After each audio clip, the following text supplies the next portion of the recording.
Hello everyone, কেমন আছো তোমরা সবাই? চলে এসেছি নতুন একটা ব্লগ নিয়ে।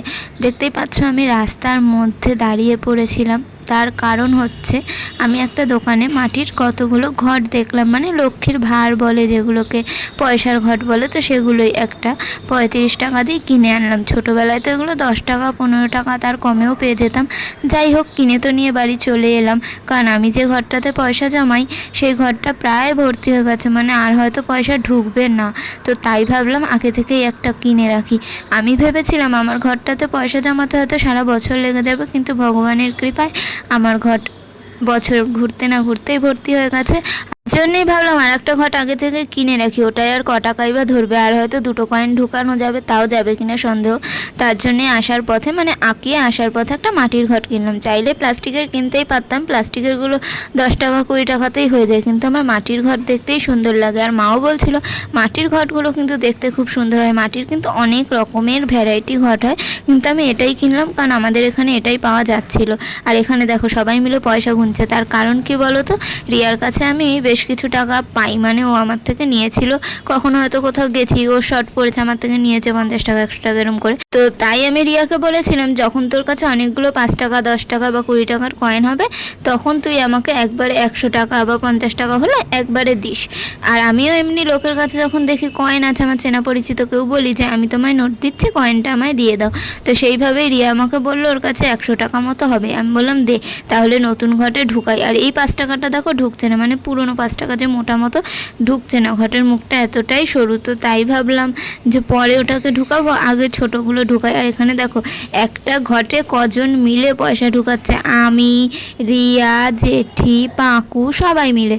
আর ঘরটা কিনে এনে আমি সত্যি খুব মজা পেয়েছি, পুরো ছোটোবেলার মতো ফিলিংস। আর হ্যাঁ, আমি আগাগোড়াই যে পয়সা জমাই তা না, পয়সা আমি রেখে দিই, নর্মাল নোট পয়সা 100 টাকা 200 টাকা রেখে দিলাম, কোনো কাজে লাগলো খরচা করে ফেললাম, কারোর বার্থডে এলো খরচা করে ফেললাম। কিন্তু আমি ভাবলাম যে এবার থেকে পয়সা জমানোটা জরুরি, যার যেরকম সামর্থ্য, 1 টাকা 2 টাকা 10 টাকা 5 টাকা সেই অনুযায়ী জমানো উচিত। আর একবারে কয়েন আর নোট ঢুকালে কি নোটের মধ্যে জং পড়ে যায়, কেমন দাগ হয়ে যায়। তো সেই কারণে আমি শুধুমাত্র 5 টাকা 10 টাকা আর 20 টাকার যেহেতু কয়েন বেরিয়েছে এগুলোই ঢুকাই। বাড়ির ঘরটা ভর্তি হয়ে গেছে।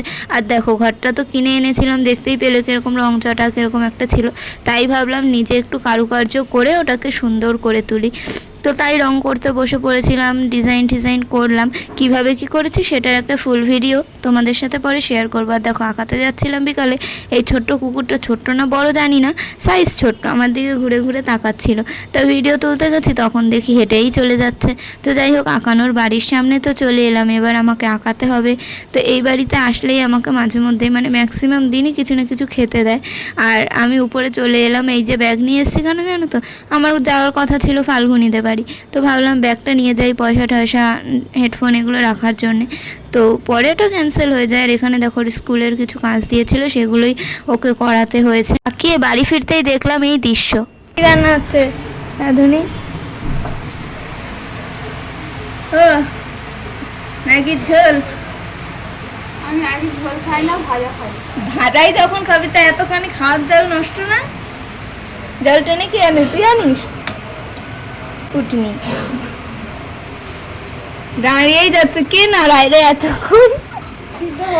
সিদ্ধ তো একাই হবে, নাড়ালে সিদ্ধ হবে না, ছাড়িয়ে দিলাম, মানে বলছিল তো তাকে ছাড়িয়ে দিলে একাই ছাড়িয়ে দেয় একটু পর। দিয়েছে কতখানি জল, এখানে আরো মনে হয় 5 প্যাকেট 6 প্যাকেট ম্যাগি দেওয়া যাবে ওর। এইটুকু তো তোর পেট ভরে ভাই? ভালো খাবার তো মানুষ একটু বেশি খায় নাকি?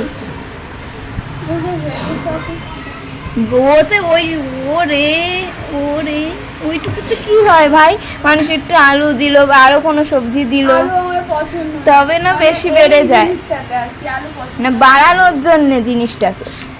অবশ্য মাস্টার শেফ বলে কথা, 1 কড়াই জল দিয়ে ম্যাগি ফুটায়, তারপর সেই জলটা দিয়ে চান করে।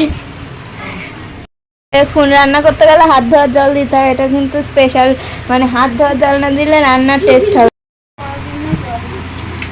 পুরো হাত ধোয়া জল দিতে হবে 1 কড়াই জল দিয়ে ফুটানোর পর। এই যে মিসেস রিয়া রাঁধুনি, আর জল ঢেলেই যাচ্ছে, ওদিক দিয়ে চিল্লাচ্ছে যে তুই তারা ঘুষ নেই। তো বাড়ি এসেই দেখলাম রিয়া রান্না করছে, ওর পিছনে একটু কাঠি করছি। আর এটা ঠিক পরের দিনেরই ভিডিও, তো ভাবলাম তোমাদের সাথে এখানে একটুখানি ক্লিপ শেয়ার করি। তো যে কোনো জিনিসের উপর নতুন কিছু ট্রাই করতে আমার খুবই ভালো লাগে, তাই ভাবলাম জিনিসটা যখন আমার, রিস্ক তো নেওয়াই যায়। তো রিস্ক নিয়ে কি ভুল করেছি কি ঠিক করেছি অবশ্যই কমেন্ট করে জানিও। এই ঘরটা তৈরির পুরো টিউটোরিয়াল ভিডিও পরে শেয়ার করব। সবাই সুস্থ থেকো, ভালো থেকো, আজকের মতো টাটা।